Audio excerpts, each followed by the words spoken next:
In a world where survival is a constant struggle, true breakthroughs are rare. Most people focus on what they need to get through the day: food, water, shelter, and maybe a few small comforts. No one has time to think about how things could be better. Not really. That's just how the world works. People move from one crisis to the next, hoping for a little luck along the way.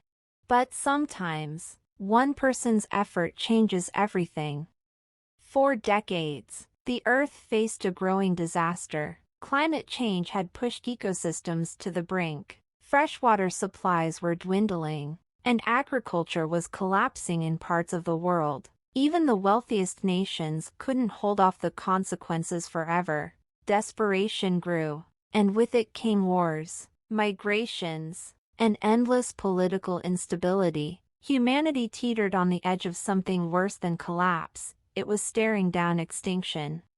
That's where Dr. Evan Wallace entered the picture. He wasn't a billionaire or a politician. He wasn't even a particularly well-known scientist. He worked quietly in a small lab, buried under grants that barely kept his research afloat. But what Evan had was a stubbornness that wouldn't let him quit. He'd spent most of his career chasing one idea: how to create clean, drinkable water from the air around us, at scale. The concept wasn't new. Small-scale machines existed, but they were expensive, inefficient, and fragile. Evan believed he could make something better. He imagined a device that could pull moisture from the air, filter it, and produce fresh water using minimal energy. If it worked, it could change the world. It could save it. Years passed with little progress. His funding ran out more than once. He went without paychecks, sold most of what he owned, and slept in his lab more nights than he cared to admit. He hit wall after wall, but he refused to stop. For Evan, this wasn't just a project, it was a purpose.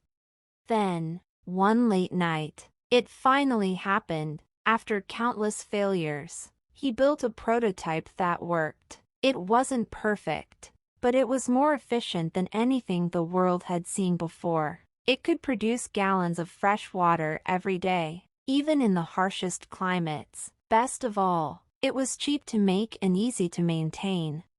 At first, no one noticed. Evan submitted his findings to a few journals, hoping it would catch someone's attention. It didn't take long for word to spread. Scientists verified his work. News outlets picked up the story. Suddenly, Evan was at the center of global attention. Governments reached out. Humanitarian organizations begged for access to the technology. Entire industries lined up, offering him deals worth millions, even billions. But Evan didn't want the money. He didn't care about personal gain. He had seen too many innovations get buried under corporate control, sold only to the highest bidders. He wouldn't let that happen.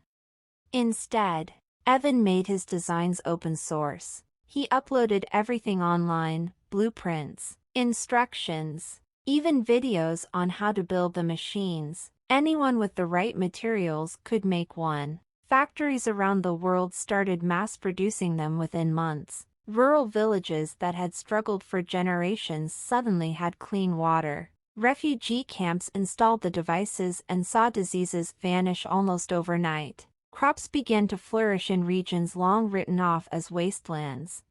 The world changed faster than anyone thought possible. Fresh water became plentiful. Wars over dwindling resources ended, and millions of lives were saved. Economies stabilized. Cities grew again. Life, which had seemed so fragile just a year earlier, found a way to thrive.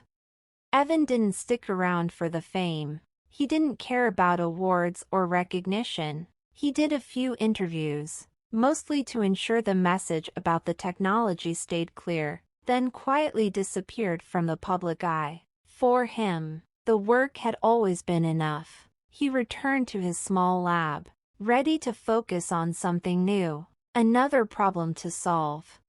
But humanity didn't forget.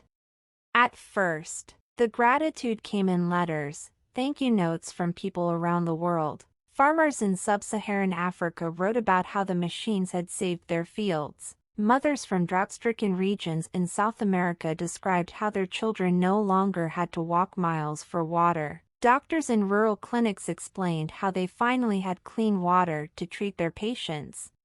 Then came the favors. Evan never asked for anything, but the world had other plans. People helped him in ways big and small. His broken-down car was fixed for free. His groceries were often paid for by strangers. When his lab needed upgrades, donations poured in: materials, tools, even volunteers. Evan accepted it with quiet gratitude, not entirely comfortable with the attention but understanding its meaning. He had given something priceless, and humanity wasn't about to let him struggle in return. Years later, when Evan faced his own crisis, a rare illness that required cutting-edge treatment, he saw the full extent of what humanity could do when it cared. Researchers worked together to create a personalized therapy just for him. Hospitals opened their doors, refusing to charge him a cent. People from every corner of the world donated to fund the research that would ultimately save his life. Evan survived, not because of luck or privilege, but because humanity remembered.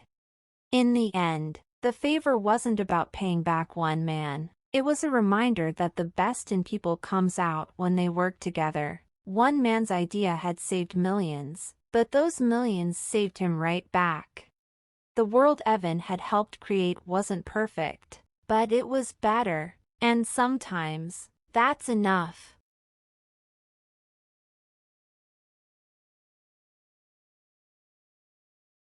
It all started with a man named Daniel Whitaker, a quiet engineer, living an ordinary life. He was never one for fame or recognition. For most of his 37 years, Daniel kept his head down and worked hard. He had no ambitions beyond building better machines and solving complicated problems. But the universe, in its strange way, had different plans for him.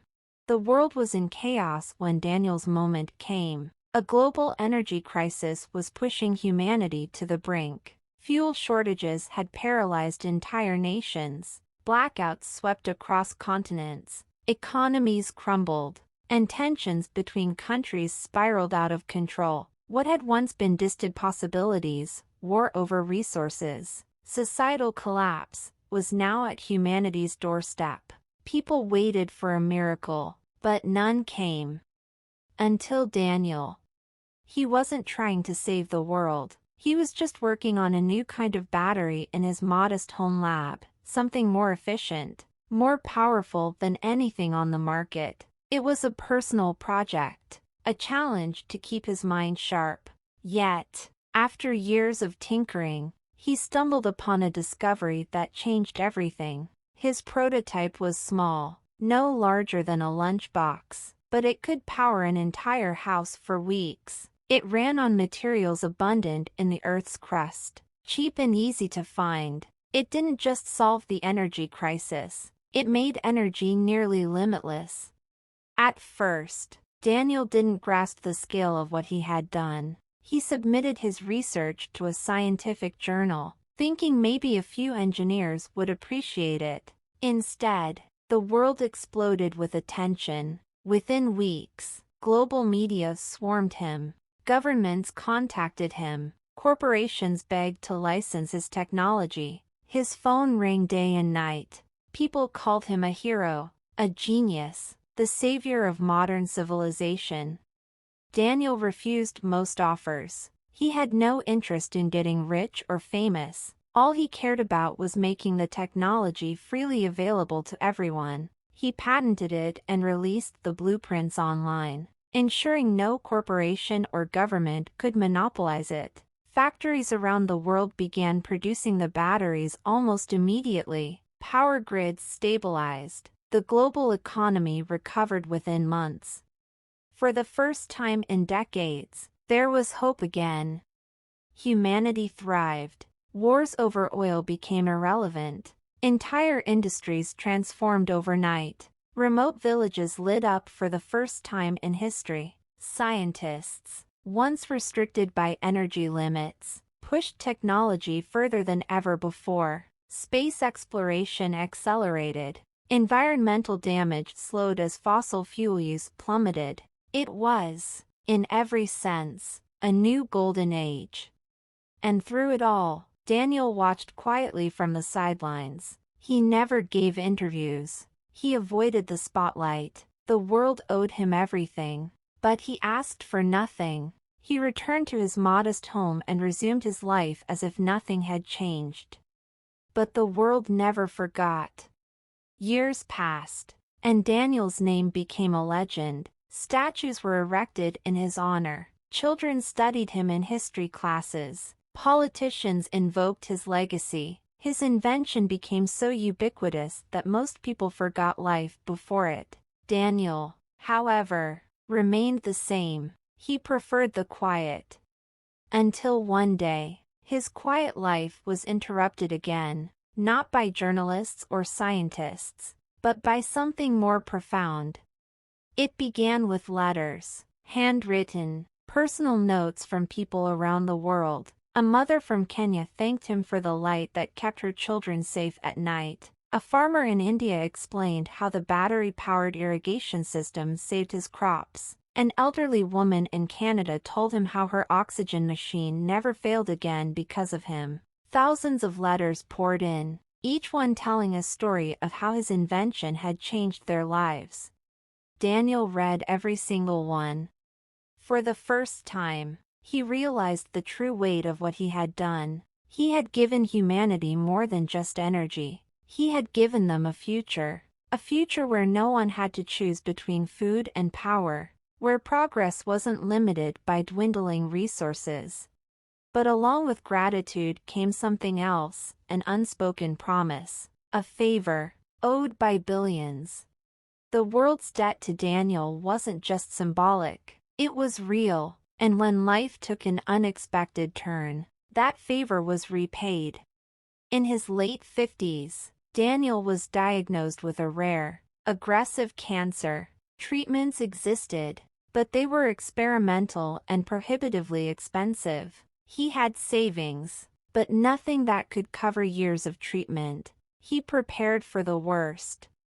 But then, something extraordinary happened. The letters stopped coming, replaced by donations, not from companies or governments, but from ordinary people. Crowdsourcing campaigns sprung up overnight. Millions contributed whatever they could, $5 here, $20 there. Hospitals offered free care. Researchers worked around the clock to personalize treatments for him. Doctors volunteered their time. The best minds in the world came together for one reason: to save the man who had once saved them. And they did. The cancer went into remission. Daniel survived, not because of money or influence, but because humanity had decided it couldn't lose him. For once, the world didn't forget what it owed. Daniel spent the rest of his life quietly, as he always had, but now with a deeper appreciation for the connection between people. He had given humanity a gift, and when the time came, they gave it back, not because they had to, but because they wanted to. In the end, Daniel Whitaker's legacy wasn't just about the battery or the energy it provided. It was a reminder of what humanity could achieve when it worked together, not just in moments of crisis, but in moments of gratitude. Sometimes, the greatest favor you can give someone is the chance to live their life fully. And sometimes, when you give the world everything, it finds a way to return the favor.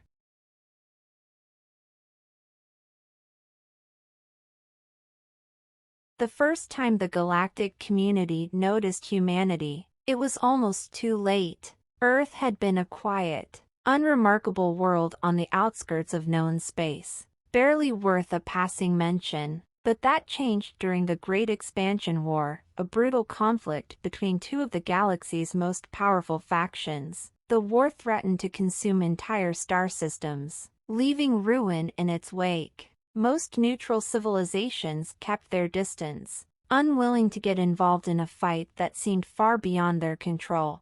Humanity didn't stay out of it. They weren't even part of the Galactic Alliance when the war began, but something about their nature wouldn't let them stand by and watch countless innocent worlds burn. They had barely taken their first steps into the wider universe, but they didn't hesitate. Where others saw a losing battle, humans saw an opportunity to do what they did best: adapt, innovate, and survive.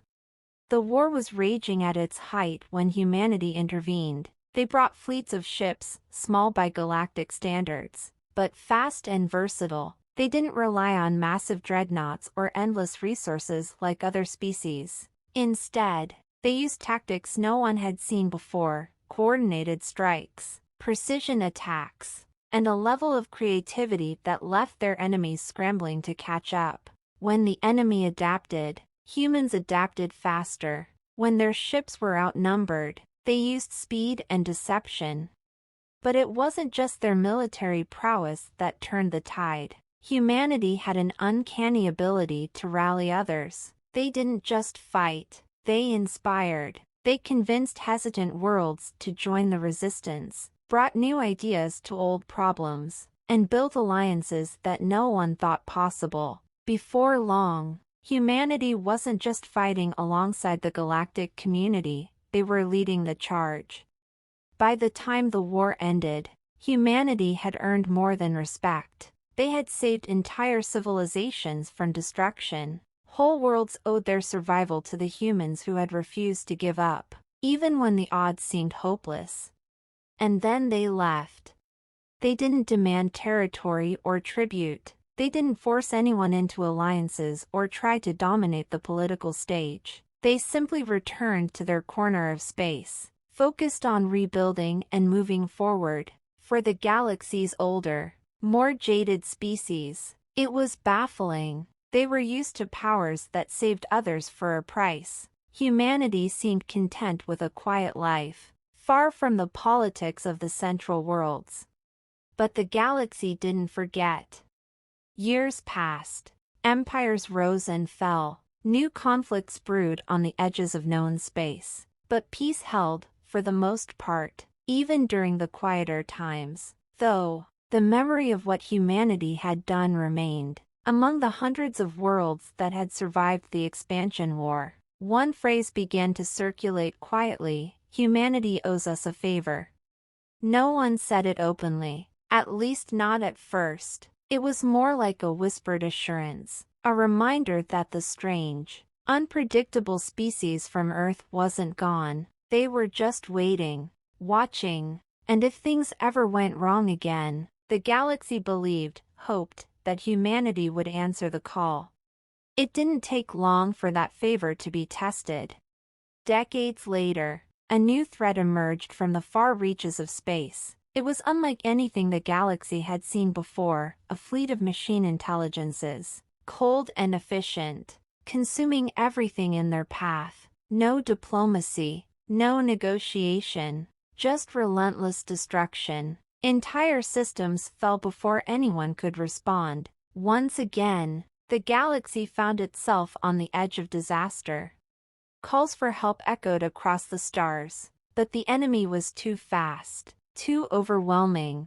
Panic spread. Old alliances faltered. It seemed as though the galaxy was doomed to repeat the mistakes of the past. Until a single message arrived. It wasn't grand or dramatic, just a quiet transmission from the Sol system. "We're coming."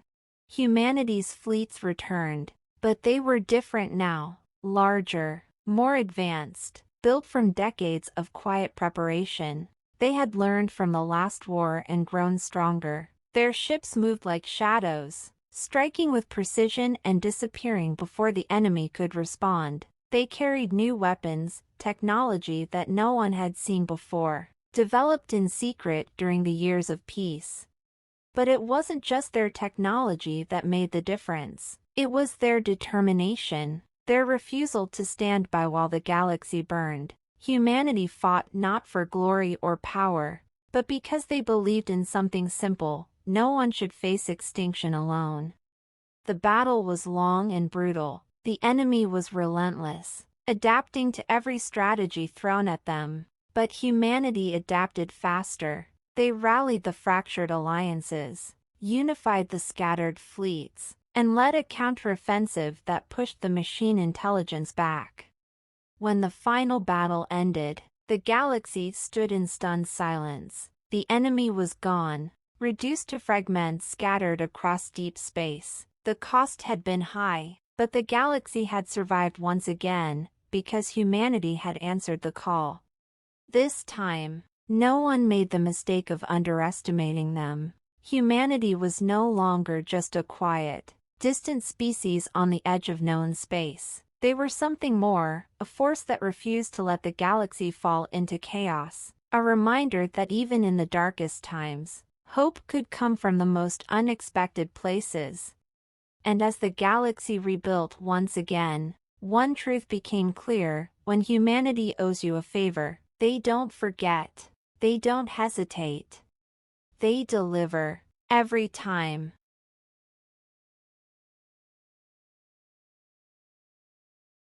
The galaxy was vast, filled with countless species, each with their own strengths and weaknesses. Among them, humanity was often overlooked. They were not the strongest, the fastest, or the most technologically advanced. They were just humans, but what they lacked in physical prowess or advanced tech, they made up for in resilience, creativity, and an unshakable sense of loyalty. And when humanity owed you a favor, you could be sure they would pay it back in ways no one could predict. It all began on a remote planet called Zorith, a barren world with little to offer except its strategic location. The Zorathians, a peaceful but technologically primitive species, had been struggling to defend their home from the relentless raids of the Kralvak, a brutal warrior race that thrived on conquest. The Zorathians had no army, no weapons, and no hope. They sent out desperate pleas for help across the galaxy, but no one answered. No one, that is, except humanity.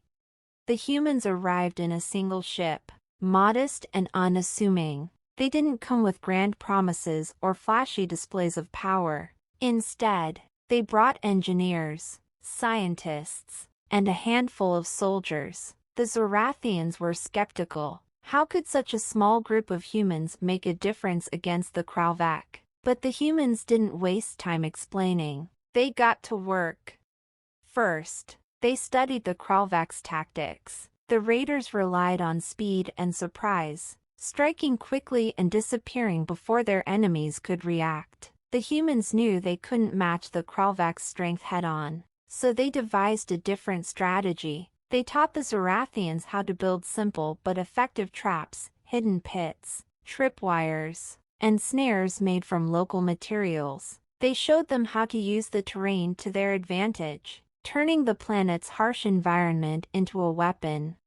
Next, the humans introduced the Zorathians to guerrilla warfare. They trained small groups of fighters to move silently, strike fast, and fade into the shadows. They taught them how to disrupt supply lines, sabotage equipment, and spread fear among the enemy. It wasn't about winning battles. It was about making the Kralvak's lives miserable, forcing them to think twice before attacking. The humans also shared their knowledge of basic technology. They helped the Zorathians build communication networks, allowing them to coordinate their efforts across the planet. They showed them how to create simple explosives and defensive structures. It wasn't cutting-edge technology, but it was enough to level the playing field. Months passed, and the Kralvak began to feel the sting of the Zorathians' resistance. Raids that once went unchallenged now ended in disaster. Supply convoys were ambushed, outposts were destroyed, and the Kralvak's morale began to crumble. The humans had given the Zorathians the tools to fight back, but it was the Zorathians themselves who turned the tide. They fought with a courage and determination that surprised even the humans. Finally, the Kralvak had enough. The cost of maintaining their presence on Zorith outweighed any potential gains. They withdrew, leaving the planet in peace. The Zorathians were free, and they owed it all to humanity. Years later, the galaxy faced a crisis. A mysterious plague began spreading across star systems, infecting countless species. It was unlike anything anyone had seen before, a fast-acting, highly contagious disease that resisted all known treatments. Panic spread as entire planets were quarantined, and the galactic community struggled to find a solution. The Zorathians, now a thriving and technologically advanced species, remembered the humans who had saved them. They reached out, offering their resources and expertise to help find a cure, but they knew that humanity's unique perspective and problem-solving skills would be invaluable. They called in the favor. The humans responded without hesitation. They sent their best scientists, doctors, and researchers to join the effort. Working alongside the Zorathians and other species, they analyzed the plague, searching for weaknesses. It was a race against time, but the humans refused to give up. They worked tirelessly, often going days without rest, driven by the same determination that had once saved Zorith. After months of relentless effort, they found a breakthrough. The plague was not a natural disease but a bioweapon, designed to mutate and adapt. The humans proposed a radical solution. Instead of trying to fight the plague directly, they would use its own adaptability against it. They developed a counteragent that would trigger the plague to mutate into a harmless form, effectively neutralizing it. The plan worked. The counteragent was distributed across the galaxy, and the plague was brought under control. Countless lives were saved, and the galaxy breathed a collective sigh of relief. Once again, humanity had made the impossible possible. The Zorathians never forgot what the humans had done for them. They became humanity's staunchest allies, advocating for them in the galactic community and standing by their side in times of need. And humanity, true to their nature, continued to help others whenever they could. They didn't seek glory or recognition. They simply did what they believed was right. In the end, the galaxy learned a valuable lesson. When humanity owes you a favor, they will move stars and planets to repay it. Their loyalty, ingenuity, and unwavering determination make them a force to be reckoned with. And in a universe filled with uncertainty, that is a debt worth having.